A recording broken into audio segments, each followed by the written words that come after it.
Welcome to Novara Live. Coming up tonight, Andy Burnham is Prime Minister. We'll discuss his first speech and hopefully have some updates on who's who in his cabinet. So far, we know who's gone, and we don't quite yet know who's in yet, but we'll hopefully have some updates over the next hour. Plus, we have an interview with an expert on devolution. It's Andy Burnham's big promise. What's the point? And could this be Burnham's first big crunch decision? Whether to let Donald Trump continue to use British military bases in his unhinged attacks on Iran. I'm Michael Walker, and I'm joined tonight by Ash Sarkar. Ash, Starmer out of Downing Street, Argentina out of the World Cup. Has justice been restored? A great evil has been defeated, Michael. Two great evils. Two great evils have been defeated. Well, I mean, both, right? They're sort of joined together in moral turpitude when it comes to Zionism and a sort of uncomfortably close relationship with the government of Israel. So some would say it's wildly inappropriate for me to draw parallels between the seriousness of football and the triviality of British politics. But I say nay. High and low culture. Combine it, baby. Very well put. If you'd like to support our work, you can sign up at novaramedia.com/support. You can also listen to the show on Spotify and Apple Podcasts. Don't forget to let us know what you think in the comments below. Were you excited by Andy Burnham's first speech as Prime Minister? Are you nervous about who he will appoint to his cabinet, or do you think it's all just nonsense and irrelevant? Let us know. Out with the old. My work is done. That's all we're going to show you of Keir Starmer today. That's maybe it was the last ever clip we're going to show you of Keir Starmer. And it was 3 seconds long, so you can thank me later. And in with the new. I have just come from Buckingham Palace, where I have accepted His Majesty the King's invitation to form a government. So not much content yet in those clips, but you can see some stylistic differences. So Starmer stood behind a lectern speaking from a script. Burnham speaking without notes, looking very relaxed, a more friendly, confident figure, one can say. But what else did we learn from Burnham's first speech as PM? I know people at home are fed up with politics. I hear you, and I want to be honest with you. We have not been good enough, and we need to be better.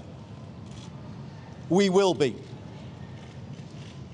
We will make this moment a circuit breaker for Britain, bringing forward the biggest changes in the last 40 years. A new political model and a new economic model. In the 1980s, Britain took some wrong turns. Political power was centralised, economic power privatised, large parts of the country deindustrialised, and they still haven't recovered. Many feel as though they're still in decline, and they don't have the ability to turn things around. And that's why we will change politics, to make it more collaborative, more about problem solving than point scoring. And we will take power out of here and carry it into every postcode in the land so that they can do more. And in doing more, build a new economy where we put life's essentials back under stronger public control to make them affordable to you again.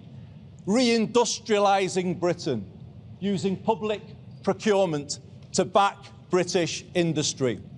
So obviously it's just a speech, it's just messaging, but the thing that stood out to me is it was a very left-wing speech. Right? The whole thing was sort of attack on Thatcherism and saying, we want a stronger state, we want a bigger state. I mean, miles away from what Keir Starmer said when he first entered Downing Street. So a big shift there. We'll see whether that is borne out in practice. Let's look at a bit more of that speech, though, because Burnham said that later in the year he would lay out a 10-year plan for the economy. So that's the sort of long term.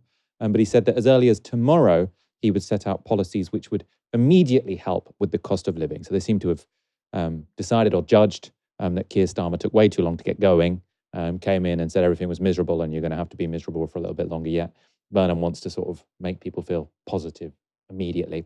And he laid out some of the policies we could expect to be announced in the coming days and weeks. We will help more young people into work by changing the education system and giving them more support, more mental health support. And we will build more council homes. That is the fair and sustainable way to bring the welfare bill down, to meet our fiscal rules and to honour our commitments on defence to our international partners.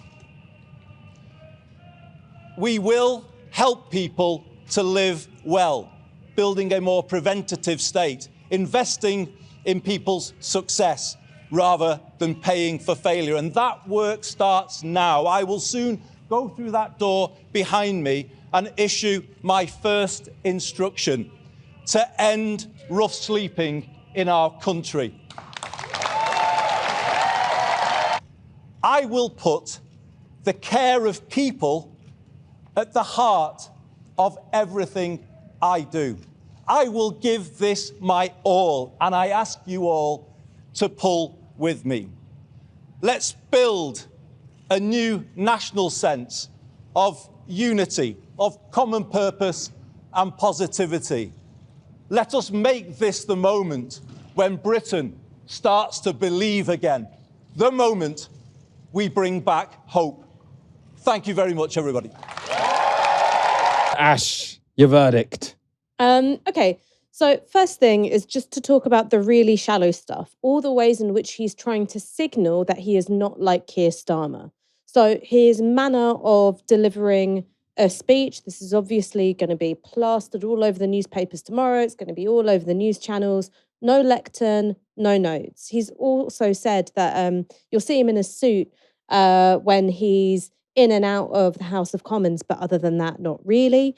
And there's a third thing about Andy Burnham, which is where he does have successes, and you saw this with the end to the outsourcing of Manchester buses, you're going to know about it, right? So, yell from the rooftops about your wins, a markedly less stiff, less formal manner of presentation. And those two things together may as well be Andy Burnham going around town with a big red stamp on his head saying, I'm not Keir Starmer. Because the biggest danger for him, and indeed the entire Labour Party, is if this incoming government gets pigeonholed as Starmer 2.0. That's, I think, the single biggest hurdle for them to clear. Now, for Labour's opponents, both to their right and to their left, they want nothing more than to see continuity Starmer. So whether it's to do with matters of policy, could be fiscal rules, could be cuts to welfare, could be Gaza, could be immigration. Obviously, for the right, they're thinking about immigration in a very different way from how the left thinks about it. Farage and Polanski both would very much like to be able to say, this is still same old, same old. And I think that Burnham isn't a stupid guy. I think he's aware of that. He's aware that if Labour go into the next general election, you're talking about a loss of potentially historic levels. So these tiny things, right, these shifts in rhetoric and presentation, it's all about trying to create that unconscious break with what came before. Now, whether or not that succeeds will be entirely down to the substance of the policy and the politics of some of those policy calls. Because one of the things we've said a lot on the show is that Keir Starmer wasn't just from bean to cup, a total fuck up, right? There were some policy interventions here and there where you'd go, wow, that was pretty good.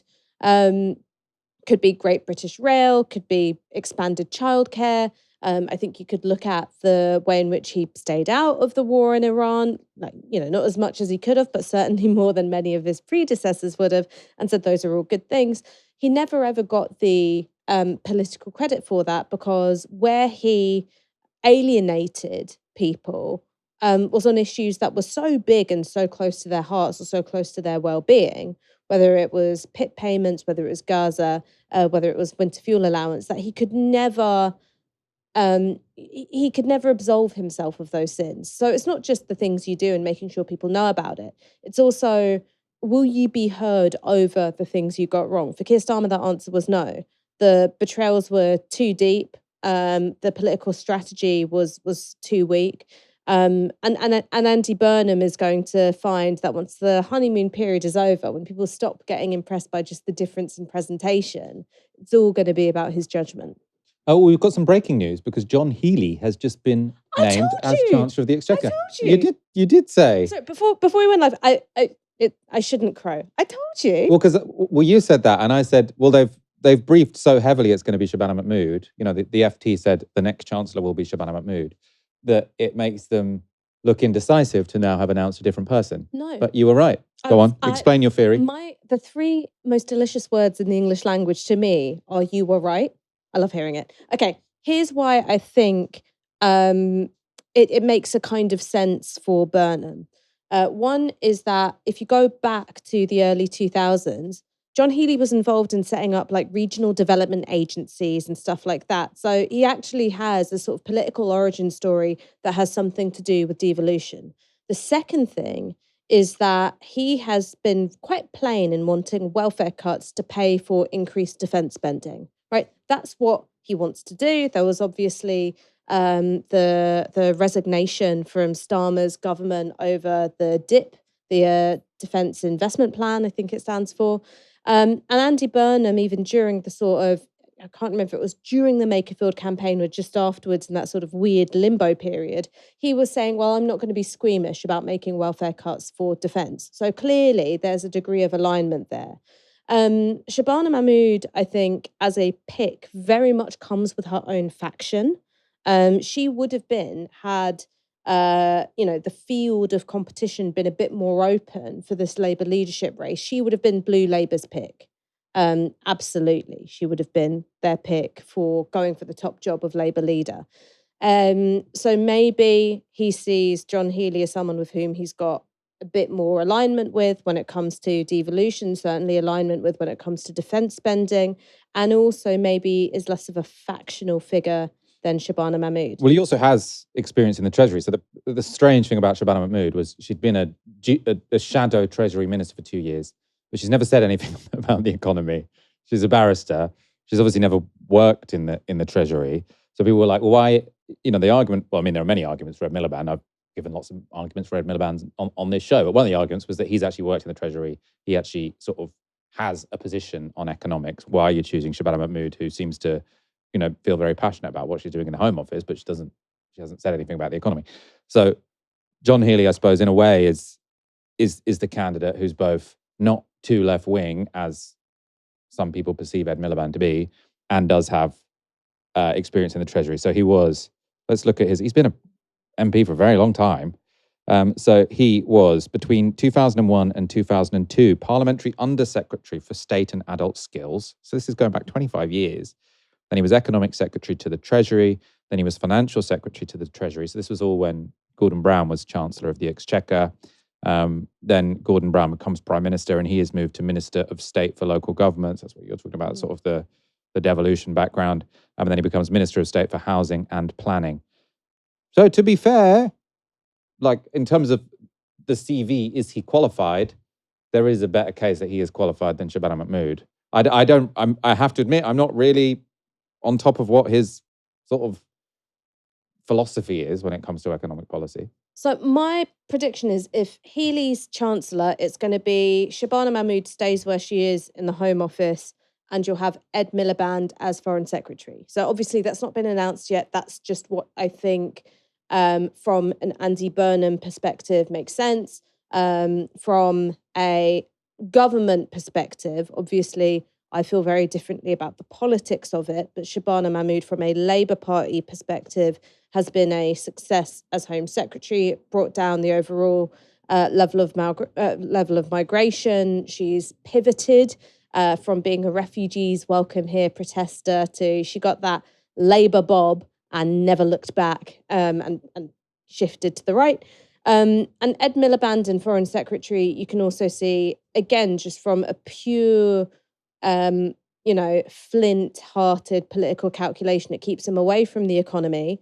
It signals a leftward shift on foreign policy. So Andy Burnham is very much thinking about how to shore up his progressive flank. He's thinking, all right, why is it that so many voters abandoned Labour after the 2024 election. Gaza was huge. And so let's put Ed Miliband in that post. Now, viewers might not remember this, but back in 2014, when Ed Miliband was leader of the Labour Party, he said that he was going to support a backbench bill to recognise the state of Palestine. And so Maureen Lipman, who then became a huge critic of Jeremy Corbyn, suggesting he was an anti-Semite, all that kind of stuff, that's when she left the Labour Party. And she made a big song and dance about it. She did a special advert, I think, for The Sun, although maybe that was during Jeremy Corbyn's tenure. I can't quite remember. But Ed Miliband was very much back then being seen as fairly pro-Palestine for Labour circles. So I think that's part of Burnham's attempt to shore up his progressive flank. We'll see if it works. We'll see if it's anything other than signals and rhetoric, whether there's actually anything tangible that comes of it. But yeah, Healey as Chancellor, for me, that means you get Ed Miliband as Foreign Secretary, Shabana Mahmood stays where she is. Yeah. We won't go into too much detail into Ed Miliband as Foreign Secretary in case it doesn't happen. I know your powers of prediction are proved correct and infallible and spotless. Let's bet lunch on it. Well, no, I think you're probably right. I'm just saying I'm trying to be small c conservative here, so we should only properly analyse the news once it's happened.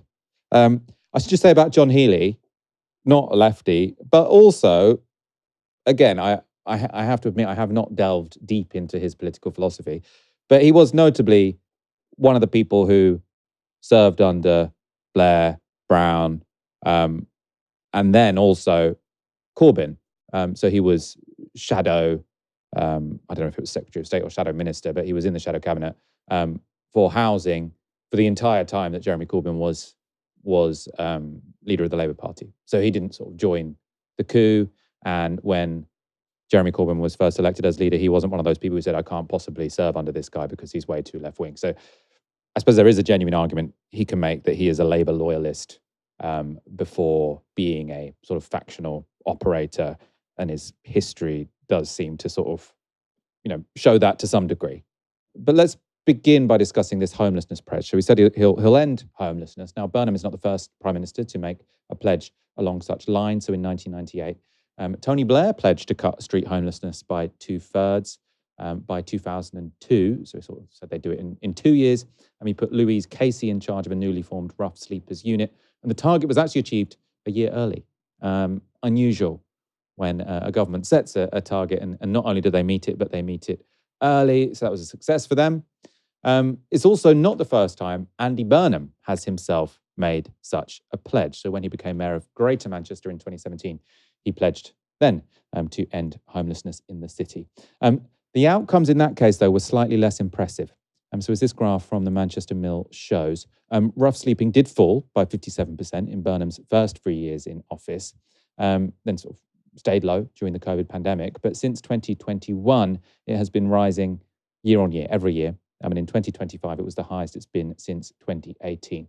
Now, before his speech today, Burnham gave an interview to Beth Rigby. I think it was in a soup kitchen, where that record was put to him. Well, the problem was down significantly from when I came in as mayor in Greater Manchester.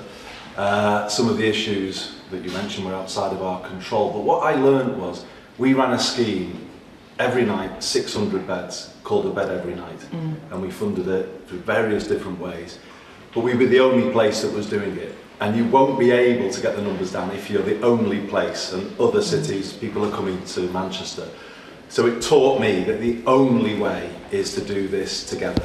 Everybody pulling in the same direction, everyone in, as we did in the pandemic, because we did bring people inside in the pandemic. And that's what I'm saying as I go into government today.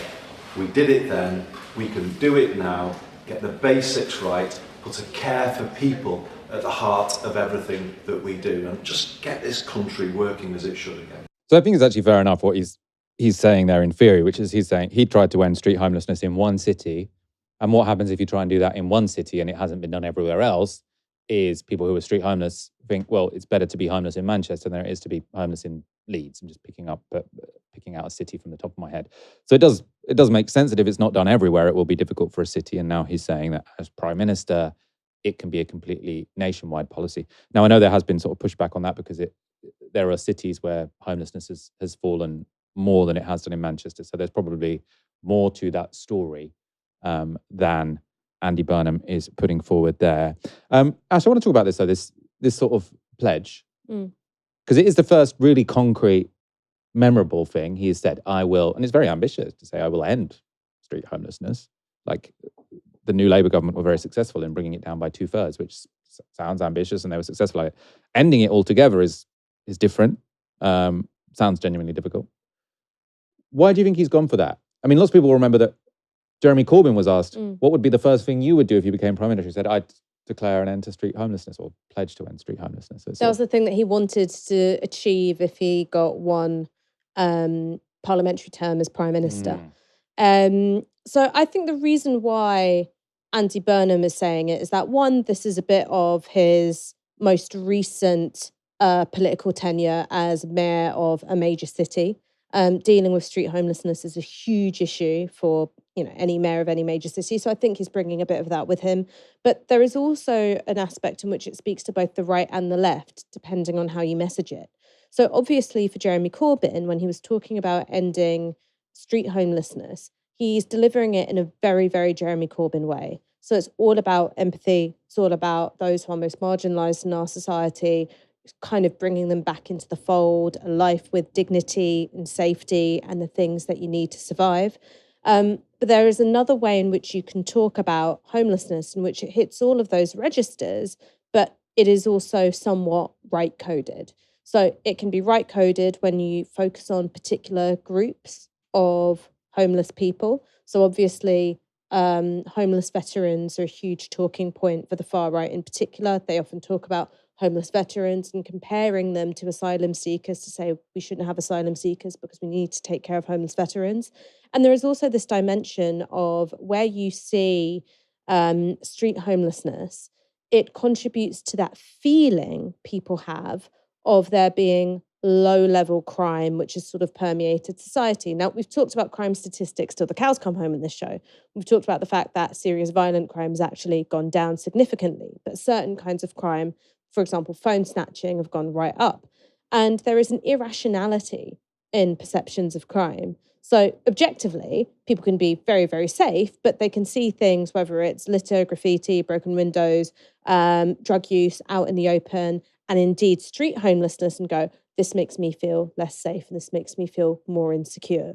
So there are, of course, obviously huge downstream impacts of street homelessness, what it means for all sorts of aspects of, health, mental health, it's sort of feedback loop into the prison system, et cetera, et cetera.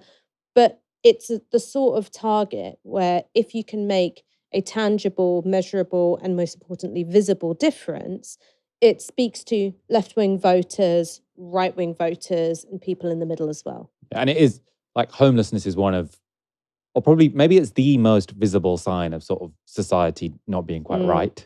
Like, obviously, every time I see a homeless person, I feel like bad. I feel like something's gone wrong here.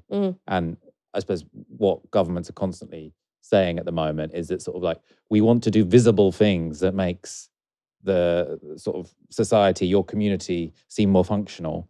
And that's going to be pretty high on the list, right? Which isn't, I don't think that's the main reason one should tackle homelessness. The main reason you should tackle homelessness is because being homeless, I mean, I've never been homeless, but it seemed pretty goddamn miserable and very unsafe. So for that reason, we should tackle it. But then the question is often put, I suppose, from the centre or the right, well, why should this be a priority? There are lots of people struggling. Why is this the most important thing for you to do? And then if that's followed on with this argument that actually it's not just about the homeless person, it's about sort of everyone's experience of their community as well. So there are still many unknowns as to how Andy Burnham will govern Britain, but there is one running thread he keeps returning to. Power should be handed away from Westminster. It's a nice idea, but what would it actually achieve? Well, earlier today, I spoke to IPPR North's Mirte. Devolution is really about giving power to ordinary people in ordinary places and giving local leaders and regional leaders the resources they need to make a difference in their area. And it stems mostly from the status quo, which I think we can have a broad consensus that the status quo is not working. And one of those reasons is because there is a wide inequality between people, but also between places. So we are We have a lot of power, economic and political, concentrated at the centre, and devolution is about giving power to act on transport, housing, and other topics to local leaders to enable them to change their place. I still don't quite get why that's going to help in a way, because people might think, well, my local politicians seem just as incompetent as national politicians. I mean, we might say, yeah, they know a little bit more about the area, but if they're just as venal, just as incompetent as the ones on a national level, why does devolution help? Why is a local authority, I suppose, more likely to make make public transport better than the Department of Transport would? I would never say that there are, high levels of incompetence at any level necessarily. I think there's a lot of people working very hard on these things, but I think there's a systematic failure in a lot of these things. So if you think about transport, for example, if you want to build a tram in Leeds, you need to make a business case to the Treasury. You need to prove why you need a tram rather than a bus. And you have to go through a very lengthy procedure to get that. And actually that request in itself has been denied, I think, about 3 times over the last few years. So when it comes to building things, and particularly for mayors who kind of oversee a big regional area, they're currently held back in that. And devolution is designed to kind of give them those powers, and we're not fully there yet. They will need tax, spend, borrowing powers. They'll need some accountability measures to make sure that goes well. But there is a fundamental kind of difference in how you're able to coordinate, I think, at a local level, what you can see is needed in your area. And transport is one example of that. Employment is another one. So if we think about, the number of young people unemployed and out of work at the moment, I think it's 1 million young people. A lot of the time, getting people into work involves working really closely with local employers, universities, colleges, to create those pathways. And that can be done much better at a regional level than, let's say, from a centralised office in Westminster. I mean, is there evidence it works? Because sort of if you look at Scotland and Wales, they've obviously got devolved powers when it comes to health and education. As far as I can tell, their outcomes are worse, if anything, especially on education. Sort of England's gone up in PISA, which is sort of the international benchmark for sort of reading and writing and maths. So what's the evidence that sort of the more local you get, the more responsive and competent the government becomes? So I think it differs for different areas, right? So I think we need to have a national conversation about what is best done at a hyper-local level, a local level, a regional level, and a national level. So if we're talking about national education standards, attainment standards, it sounds like that would be sensibly organised at the national level. Defence spending, defence plans, pandemic preparation sounds like something that would be organised at the national level. But the examples I gave around transport, skills, building houses, regeneration, and even things like integration of migrants, or building social homes, or social topics, and health would be another example, preventative health. There are many areas of policy that are currently not functioning well by being centralised. It's not a blanket approach, but we need to have that conversation. I think that's what Andy Burnham is trying to do. It's something that we've been pushing for 20 years. And you can start to see the results of that. So Manchester was one of the first to have this devolution deal with the government. Some places have only just received that deal a year ago, right? So they've only just got the spending powers, the integrated pot of money that they need to be able to make a difference. So it's also about rolling that out nationally, making sure every place has a mayor in place, those powers they need. But I think it might be a bit too early to tell that it's not working. Talk to me about revenue raising powers, because there's sort of like this idea the Treasury, instead of making them sort of apply, can we please have a tram? The Treasury gives them a block grant and they can decide what to do with it. And that gives them, I suppose, a bit more autonomy. They can make their own decision. But the real sort of advantages of devolution, as far as I understand, come when you allow local authorities or regional mayors or whatever the body is to raise their own money. So could you talk to me about how that would work and whether or not you think that's sort of key here? I do think that's key. I think fiscal devolution, as it's called, kind of giving tax borrowing and spending powers to mayors is something that we are working on at IPPR and IPPR North, because it unlocks some of the economic potential of devolution. And as I said in the tram example in Leeds, so the fact that this has been so difficult, a lot of that is down to not having those powers. But there are many different ways you can do that, and it doesn't have to involve, every mayor being able to set a different rate of income tax.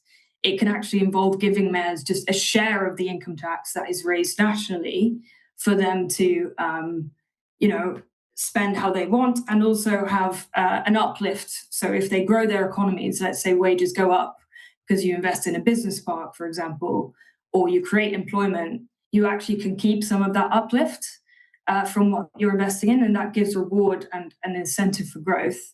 So obviously there are kind of inequality impacts to this. So a really important aspect of that fiscal devolution is some mechanism that rebalances. But you need both. So you need the incentives, you need the ability to do those things, and you need equalization, some form of it afterwards as well, and accountability measures as well. But it's not beyond the realm of possibility. There are 30 countries around the world that are doing this very successfully. Germany, Denmark, Poland have a subnational financing system. So this is something that is done very well in other countries. And I think it is time that Britain caught up with that. And just talk to me about this tension between, I suppose, revenue raising and incentivizing growth and then equalization. Because I know some pushback from people who are very much in favor of devolution have said, Andy Burnham saying we're going to devolve powers, but then also have growth in every postcode.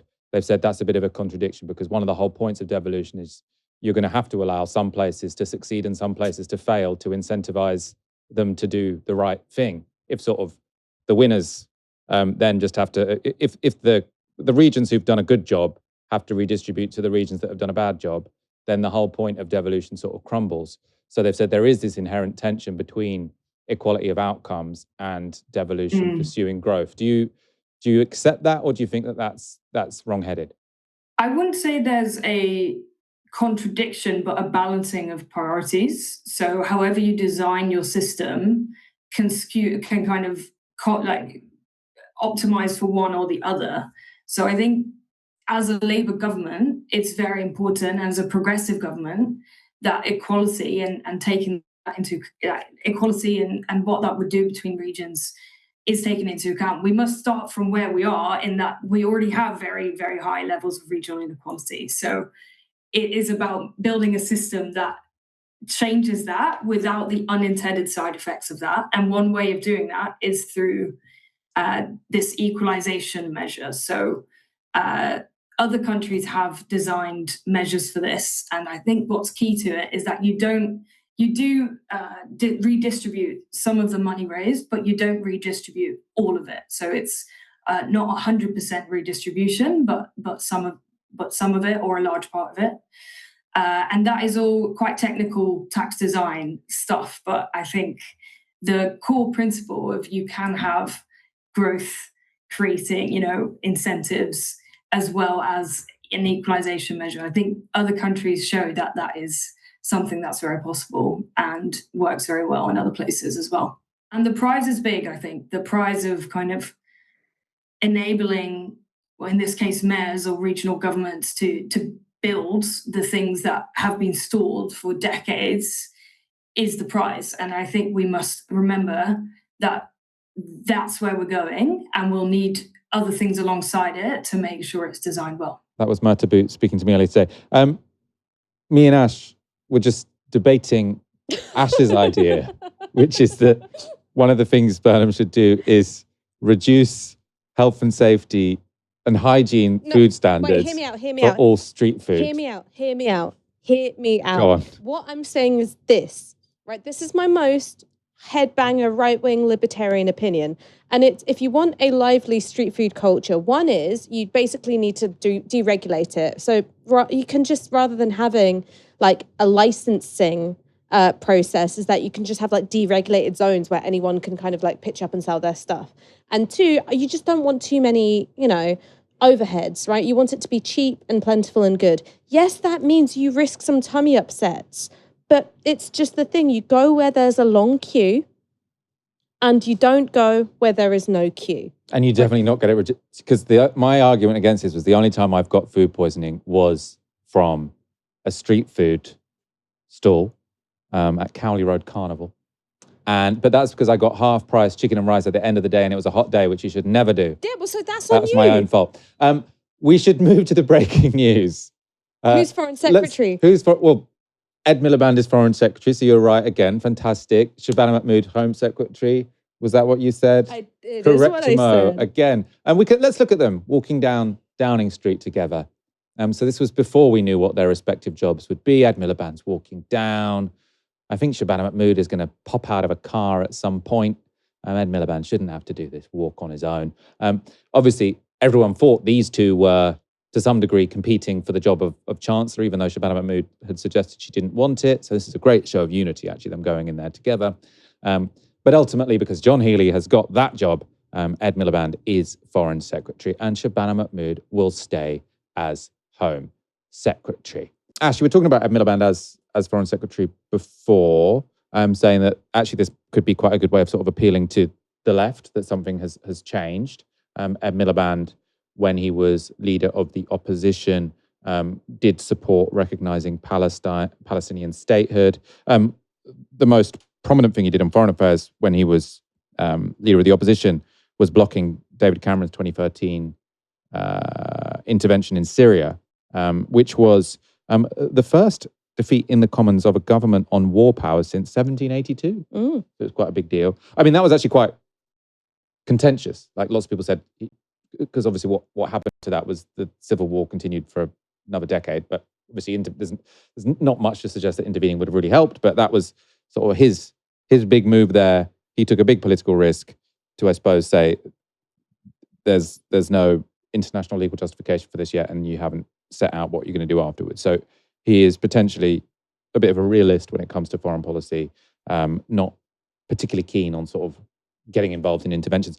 And actually, the Miliband appointment makes, I mean, we're going to discuss this in a bit more detail later, the issue of whether or not the UK will continue allowing Donald Trump to use military bases to bomb Iran, an interesting question. And Miliband's relationship with Donald Trump, this is in a way, it's quite a strange appointment.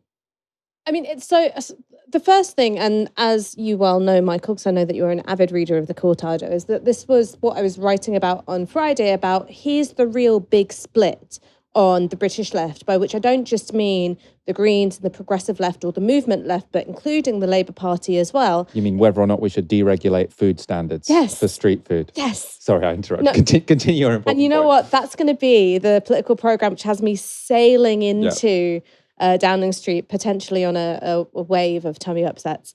But the real big split is between what I'm loosely thinking of as oily social democracy. So either, having new development licenses for oil and gas in the North Sea, or increasing exploration for oil and gas from existing licenses that have been issued, which is, of course, what Donald Trump wants. So he's been arguing vociferously against wind farms. He thinks that they're a blight on the landscape, and he wants full development of North Sea oil and gas.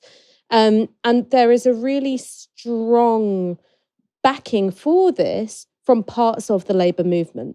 So Sharon Graham, who of course is General Secretary for Unite and also GMB, she's not General Secretary, but GMB as well, they were very against Ed Miliband being put into the post as Chancellor of the Exchequer. She went as far as to imply that he was anti-worker, said that he's just not interested in job protection at all. Said he'd be a noose around the neck of job creation. And said that he'd be a noose around the neck of job creation.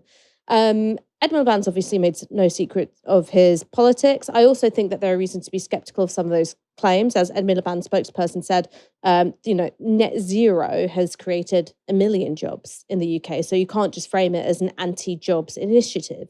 But I think putting Ed in as Foreign Secretary, which takes him further away from climate, the economy and infrastructure than he was under Starmer, where he'd been disempowered hugely as a minister, that's a signal of where Andy Burnham is going. It's oily social democracy, not green socialism. Yeah, I think that probably sounds about right. Although with the new oil and gas, it's actually basically nothing's changing. So initially they made some briefings where they suggested we're going to go all in on North Sea oil and gas. Actually, they're sticking to the manifesto, which is there will be no new licenses for oil and gas in the North Sea. The issue of Jackdaw and Rosebank is these were licenses that were handed out by the previous Tory government. There's already lots of sort of sunk costs and infrastructure built. The issue is it was then found to be illegal by, I don't know, the Supreme Court or one of the courts, because it said it didn't take into account the full emissions from the gas and the oil that would be produced, not just the act of producing them. So now they just have to make a decision whether to sort of still, so they can claim that they were sites that already had permissions and they're going to continue to give them permissions and maybe say, we're going to tweak a couple of things so you can sort of really get as much oil and gas out of those. I always forget what the phrase is. Those sinks? Is it a gas mine, gas sink? Field, doesn't it? Field. It's field. She's right about everything. It's a gas field. See, just take the risk on dodgy street food. Exactly. I've all right. been right about everything else. No, I believe in you. Completely believe in you. So yeah, they're sticking to that original policy. But I agree with you. I think in general, I mean, in a way, throwing Ed Miliband to foreign policy doesn't make it seem like there's going to be a shift to the left on domestic policy. It seems like getting the most left-wing, most sort of doggedly committed to progressive domestic policy out of the country. But I mean, it'll be interesting. We should talk about Shabana Mahmood. Lots of people in the comments not happy with her staying as Home Secretary. What's your take on that, Ash? I mean, again, I don't like Shabana Mahmood as Home Secretary. All right. So I think that she has been part of this gleeful traipse towards the right in a way which is, there's been attack upon attack on the rights of migrants and asylum seekers. I think that ultimately Labour haven't seen any of the political benefit from bringing down migration because small boats has sort of stayed in the news. And it seems that nothing that they do stops the far right from being able to view crime and various forms of social disorder through an exclusively racist and xenophobic lens. So I don't think that she's done things that I would like her to do in terms of migrants being able to live and work here in dignity and security, nor has she been able to do anything which actually pushes back on the rising climate of racism in this country, right? I don't like her as Home Secretary. However, if I'm Andy Burnham and I'm thinking about a straight run, Labour versus Reform in 2029, though I do think that any general election is going to be a lot sooner than that, you are going to want to, at the very least, signal there will be no shift to the left on immigration. That's what he thinks you've got to do. So I totally understand it from the kinds of political calculations that he'll be making. But I do think that there is this constant boomerang effect of every time Labour promises a crackdown on immigration or asylum seekers, that just seems to put wind into the sails of anti-immigration politics more broadly, which ultimately empowers reform rather than, parks tanks on their lawn or whatever. It's an important point. We'll come back to it in a moment. I just want to, Jock Poopong McPlop has, I think, has rescued some of my dignity, actually, when I was sort of saying, is it a sink? He said, has the North Sea been described as a basin? Is that where he was going? So I think you could maybe have a North Sea oil basin, sink. I've never had oil basin before, but you know what? Now I've said it out loud, neither have I. But I still thank you, wee Jock Poopong McPlop. To quote Sarah Palin, Shakespeare invented lots of new words too. Yep. On Shabana Mahmood, has she? I mean, obviously there was a sort of glee and viciousness that the Tory Home Secretaries before her sort of pursued restrictive migration policies. But in a way, she's clearly pursuing restrictive migration policies, and for that reason, migration has radically declined. But I suppose she would argue there is a democratic mandate for that. She had to do that.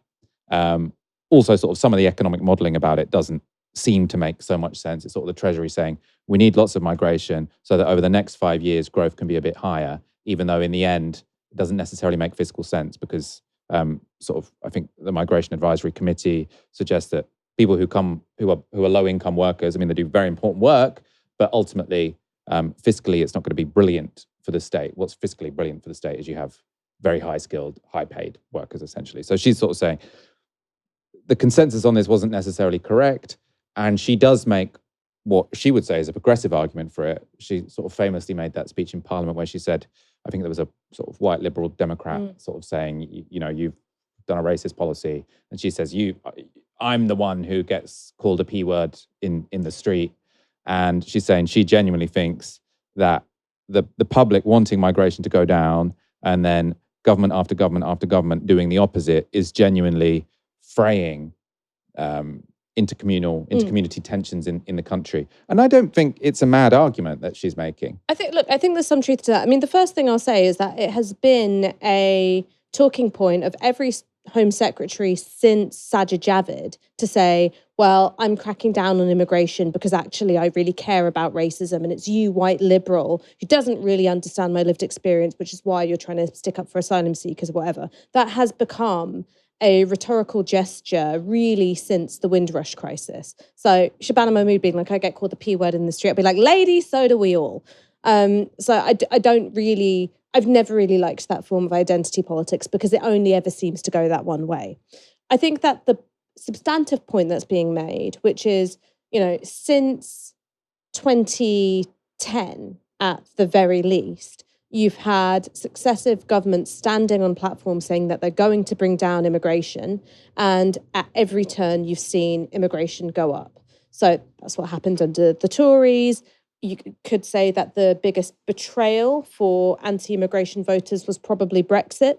They vote Brexit kind of to say we want less immigration. And what happens instead is that you have this turn away from EU migration towards migration from, you know, India, from West Africa, so on and so forth.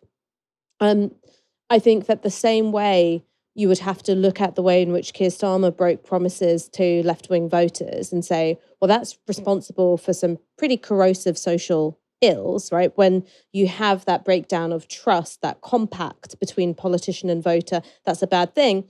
I think that you have to view immigration as a similar thing for right-wing voters. I think that's true.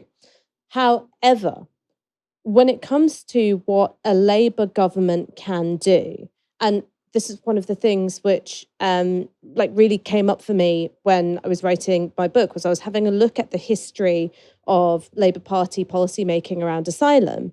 And every time they've tried to do one of these big, we're doing a showy crackdown sort of manoeuvres, what's happened electorally is that very often the far right has been strengthened. So if you go back to the early 2000s in the BNP, when they picked up councillors for the first time, they were saying, well, they kept on going on about asylum seekers, right? It was in the news of the world and it was in the Sun every day. So then you've got David Blunkett talking about it every day, which means we suddenly knocking on the door with the mainstream issue of the day. So I do think that there is something which isn't always intuitive, which is the more crackdowns you do, trying to neutralise immigration as an issue, actually the more you're going to strengthen these parties to your right. There are a whole host of things that you can do, I think, which acknowledge some of the problems of immigration in a low-wage economy, a high-rent economy, where you say, okay, if you've got people coming here, we're going to build more. Okay, if you've got coming here, we're going to have closed shop unions and we're going to have sectoral bargaining so that the ability of employers to use migrant labourers as an excuse to underpay, particularly in those sort of, like frontline essential workers kinds of jobs, we're going to clamp down on your ability to do that. And we're also going to have an industrial strategy. So rather than seeing immigration as a solution to otherwise flat GDP, you're going to have productive growth coming from somewhere. So I agree that there is a sort of right-wing analogue to what left-wing voters feel as a sort of breakdown of trust. You promised us one thing and then we got another. I do think that's happened to right-wing voters on immigration,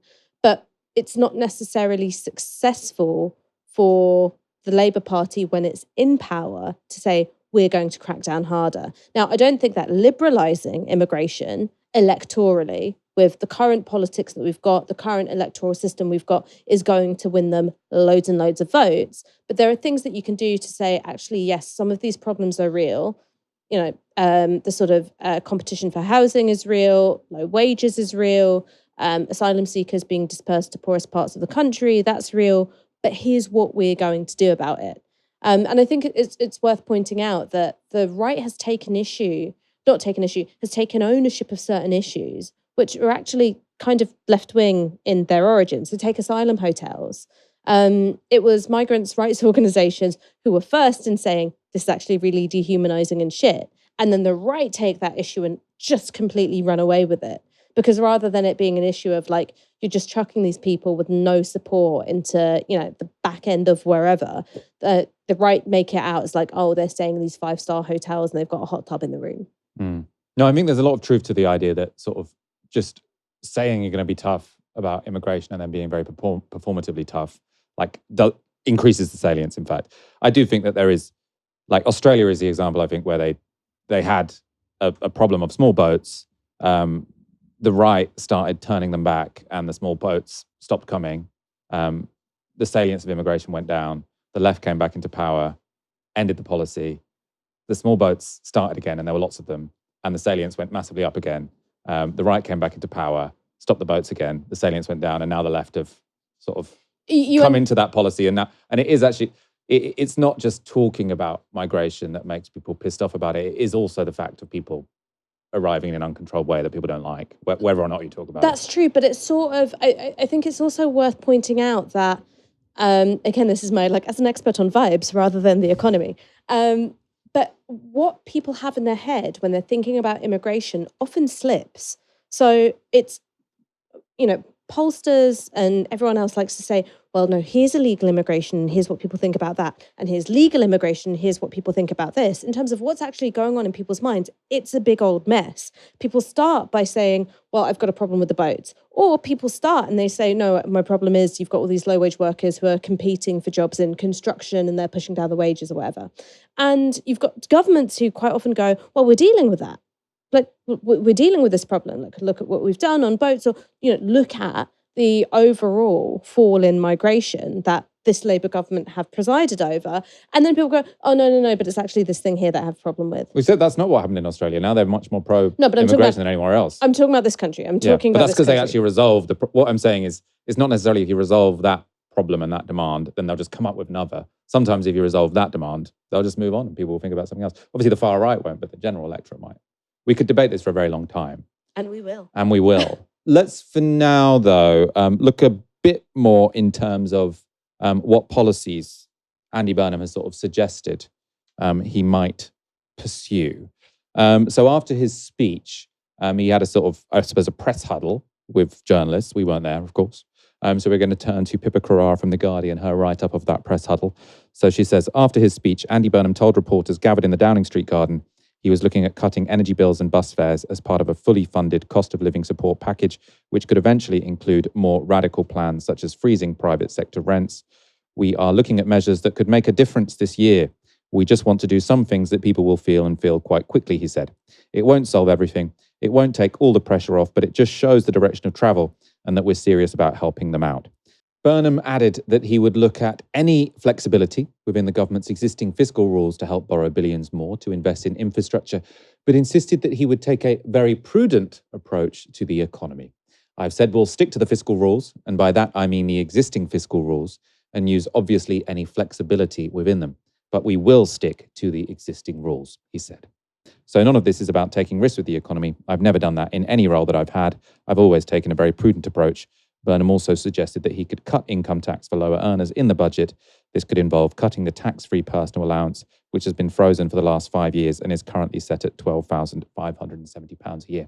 Increasing the tax-free allowance. So in a different interview that Andy Burnham gave to The Times, he was saying that this was the thing that came up on the Makerfield doorstep a lot. So there's been a freeze on the threshold at which one starts paying tax over the past 5 years, which means that more people are being drawn into tax. What that doesn't really mention is that actually that threshold was rising very dramatically under the George Osborne chancellorship, actually. So fewer people pay tax in Britain than is sort of normal in certainly most social democratic countries. So I'm not in favour on a principled level of raising that. I think on a political level, maybe it's very smart.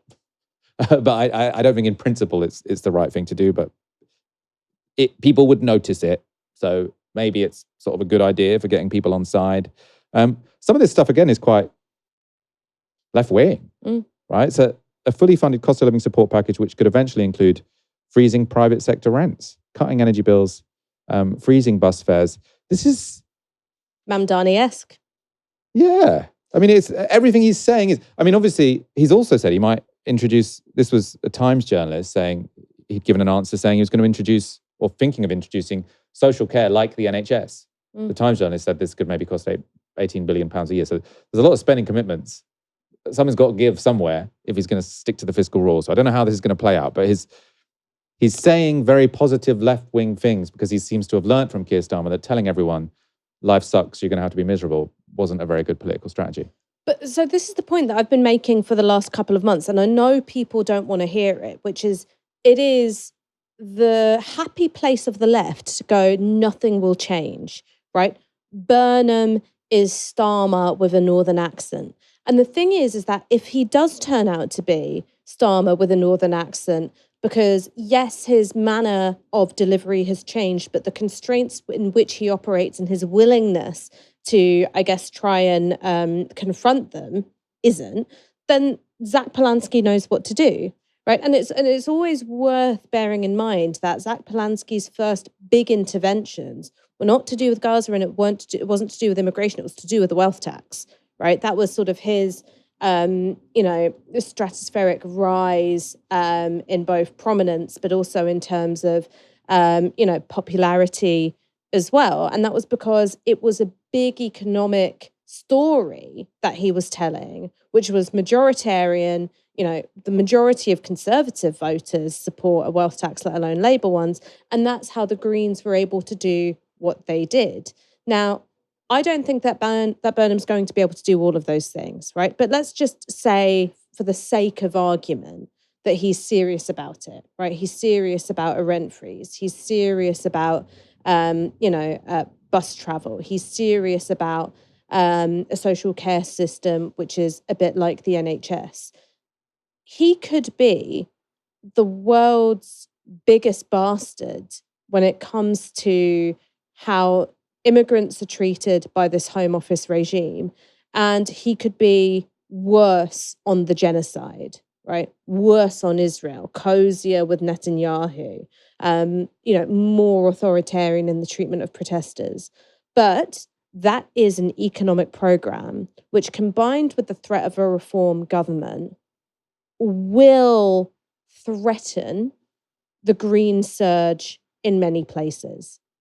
So the challenge for Polanski, before I talk about the challenge for Polanski, first, I think you have to understand the fact that Burnham's even thinking about these things or talking about these things is a victory for Zach Polanski. I don't think you get Andy Burnham in Downing Street without the threat of the Greens to Labour's left, right? I don't think that any of this happens without Zach Polanski, and in particular, the Gorton and Denton result, right? I think that absolutely signed into certainty the Labour Party opting for Andy Burnham. But the threat for Zach Polanski is that, one, Burnham takes on a sort of domestic, leftish, populistish agenda, which, puts the squeeze on some of his voters. And there is a second and attendant danger, which is because the Green Party is so porous as an institution, it absorbs so many people from the movement left. And I think in many ways that's a very good thing. That also means that people from the movement left who are less interested in the Greens as a national political vehicle than they are as seeing the Green Party as a vehicle for their single issue, means that the Green Party ends up more and more focused on, fixated on issues which aren't going to speak to that majoritarian project that would need. So I think when you look at that policy agenda, it might not happen, right? It might not happen. There is, and I think it is plausible to say Burnham isn't going to deal with that which restrains him much differently from Keir Starmer. I think that's a perfectly legitimate point. What needs to be done within the Green Party and within Zach Polanski's team is to think, all right, let's take this possibility of a pivot to the left seriously. What is our majoritarian project? Now, I do think that with the sort of oily thumbprints of Sharon Graham and, the GMB union and other figures of the Labour movement on Andy Burnham's economic policy that offers a possible, economic majoritarian route. Climate change is only going to become more intrusive on people's lives. But it's certainly, I think the biggest risk for the Greens at the moment is that people are going to think in terms of single issues. They're going to think, what is a single issue on which we can find a point of distinction from Andy Burnham? And what you're going to end up with is a whole load of fragments. You're not going to end up with a coalition that can be a real threat to Labour electorally. More breaking news. This is the least surprising one, really. Louise Haigh appointed first Secretary of State. So she is very, very close to Andy Burnham. And this makes her, I think, in effect, a bit like a Deputy Prime Minister. So you were looking at this earlier, weren't you, Ash? First Secretary of State means that in principle, she's kind of above all the other ones? Yeah, so, I mean, if you look at the previous first secretaries of state, sometimes they've been put into that role because it's trying to sweeten what is otherwise a demotion. Other times it's because it's someone who has real political influence and is closely aligned with the Prime Minister in some way. So I would say when Dominic Raab was first Secretary of State and then became Deputy Prime Minister, it's a little bit like, you can have this job, makes you seem that bit more important. But Barbara Castle, who of course was the last woman to be first Secretary of State, that was a position of real power and influence, and it signalled an influence over policy direction and execution and a certain leadership role within cabinet. I do sort of think, it's too boring for me to say out loud, but I am just going to say Go on. It's an interesting thing about British politics is that the names of the jobs often don't tell you very much. That is true. That's it. That was great. That was lovely. That's a really You should speak point. to A-level politics students. Andy Burnham has said he wants to focus his premiership on the cost of living and devolution, but he can't ignore foreign policy, and tough choices could be coming very, very soon. It's been reported the first of those could be whether to allow the US to continue using British military bases to attack Iran. Now, this is particularly relevant and heightened right now as the US is ramping up strikes on Iran as we speak. And here's the really thorny part. So Burnham is taking over just days after the Americans started doing something British officials were reported to have been worried about for quite a while, attacking what appears to be civilian infrastructure. So bridges, roads, a train station, food silos, and water facilities have been hit in recent days. That's all according to Iranian state media. A reminder, of course, that under international law, it is considered a war crime to attack civilian infrastructure. Green Party leader Zach Polanski had this to say on X last week. I met with a Spanish minister recently where they've got the right attitude towards Donald Trump and this illegal war. If Andy Burnham wants to do politics differently, ignoring pressure from the establishment and telling Grim no is step one. Grim no. Telling him no, maybe. Telling Donald Trump no. No UK bases for Trump's illegal war. So you can see Burnham already facing pressure from his left flank. Of course, partly underlying all of this is the question of how Prime Minister Andy Burnham is going to deal with Donald Trump in general. Burnham has already spoken to Trump in his first foreign call as PM, and according to Politico, he invited the US president to Manchester. This was after Trump called Burnham, the mayor of a town. So Burnham, I think, has invited him to Manchester to show that it's a bit bigger than a town. Politico also said, citing an official, that Trump was likely to accept. So maybe the people of Manchester, you can look forward to that. This would show how much has changed since 2017, when Burnham told the Manchester Evening News he would refuse to meet Trump as a matter of principle if he were to come to his city as part of a planned state visit. He said Trump had been sharing extremist material online. Back then, like many other British politicians, Burnham didn't have much good to say about Trump. In 2021, on the day of the January 6th attack on the US Capitol, he tweeted this: "Any UK politician who gave Trump the time of day should be ashamed right now." Of course, the odd thing about Trump, given how prickly he can be, is he never seems that bothered by what some people may have said about him before they entered office, even when it's put to him directly. Take a look at this clip to see the extent of what it's possible to get away with. I think Donald Trump is clearly out of his mind. If you think that's a sensible way to proceed, you can't ban people going to the United States in that way, or indeed to any country. And what he's doing is playing the game of the terrorists and those who seek to divide us. That is exactly the kind of reaction they hope to produce. And I have to say, when Donald Trump says that there are parts of London that are no-go areas, I think he's betraying a quite stupefying ignorance that makes him frankly unfit to hold the office of President of the United States. I would invite him to come and see the whole of London and take him round the city, except that I wouldn't want to expose Londoners to any unnecessary risk of meeting Donald Trump. That was Boris Johnson speaking in 2015 when he was mayor of London. And of course, when he became prime minister in 2019, it was reported in the US media that he was Trump's favorite foreign leader, and that the US president considered Boris Johnson a mini-me. Trump initially seemed unsure about Burnham, though reports that the new PM could back more North Sea drilling pleased him so much. He posted this on his Truth Social platform. The people of Aberdeen in Scotland are dancing in the streets because the new Prime Minister, Andy Burnham, has stated that he will be opening up all the way the invaluable North Sea oil, and lots of blah, blah, blah, blah, blah.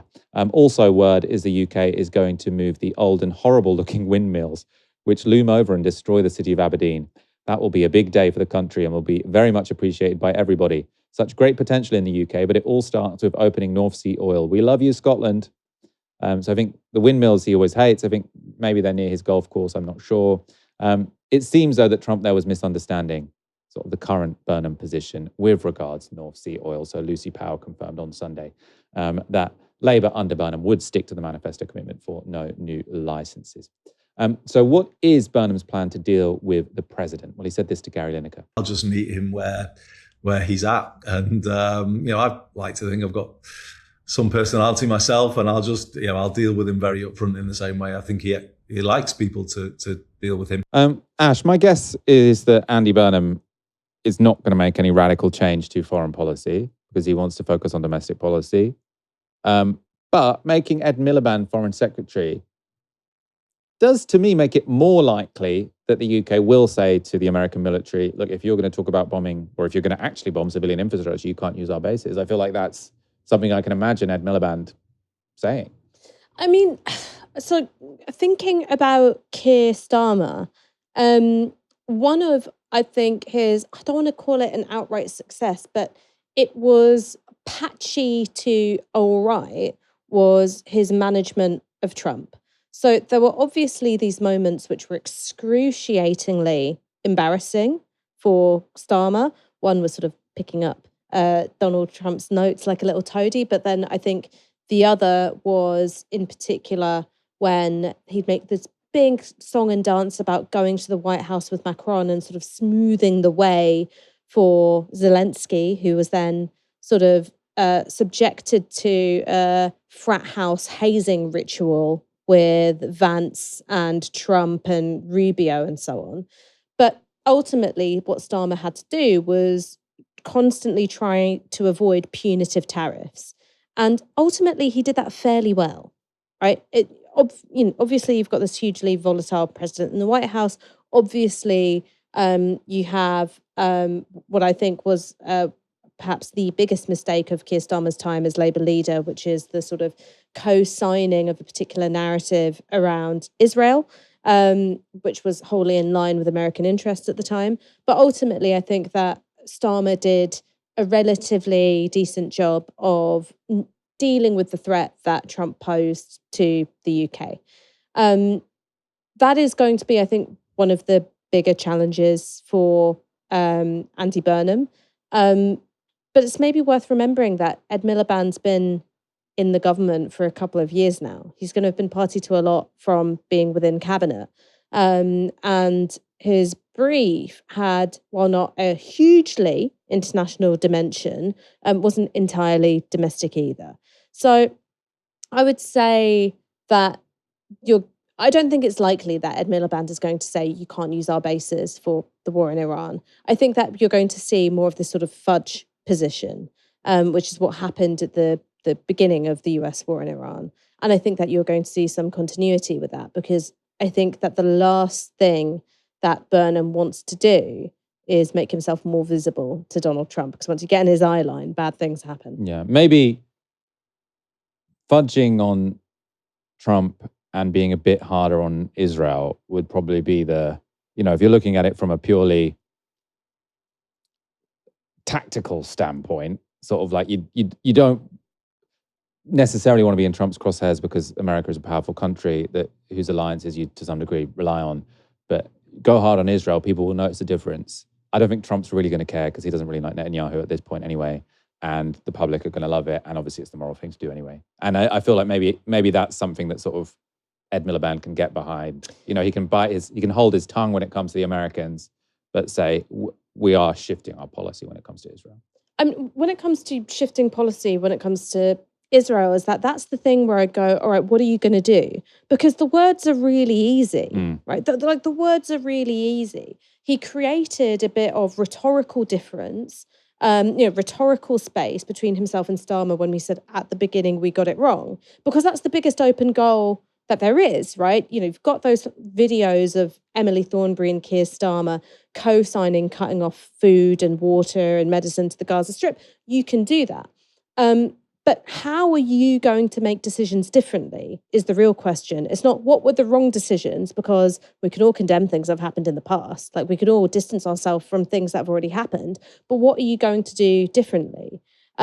How much is the fear of being perceived as anti-Semitic going to discipline your foreign policy decision-making? What practically does the recognition of Palestinian statehood, which we've done, what is that going to mean in terms of how you treat Israel and your sorts of diplomatic ties with the state of Palestine, which we now recognise? When it comes to IDF soldiers being able to travel freely between Israel, where they may have participated or been witness to war crimes in the Gaza Strip, and the UK, are you going to do anything different about that? What about the seeming influence that the Israeli embassy may have had when it came to the government's stance on Palestine action and the sort of, criminal justice decision-making around the Elbit Systems protests? What are you going to do differently? So the rhetoric is the easy stuff. And I do think that will appeal to some people. I think that there are many people out there who feel so spooked by reform. They're kind of looking for a little bit of permission to vote Labour, and I think a shift in rhetoric will do it. But I think for people who, one, are high information voters, right? So they've been really attuned to what's been going on since the beginning of the genocide.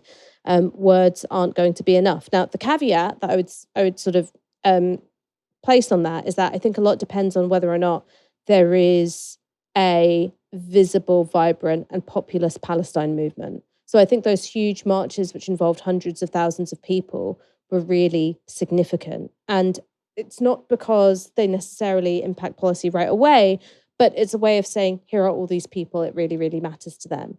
Palestine hasn't stopped mattering to people, but the nature of opposition to Israel has become less and less visible. So I think that matters. Let's wrap up there.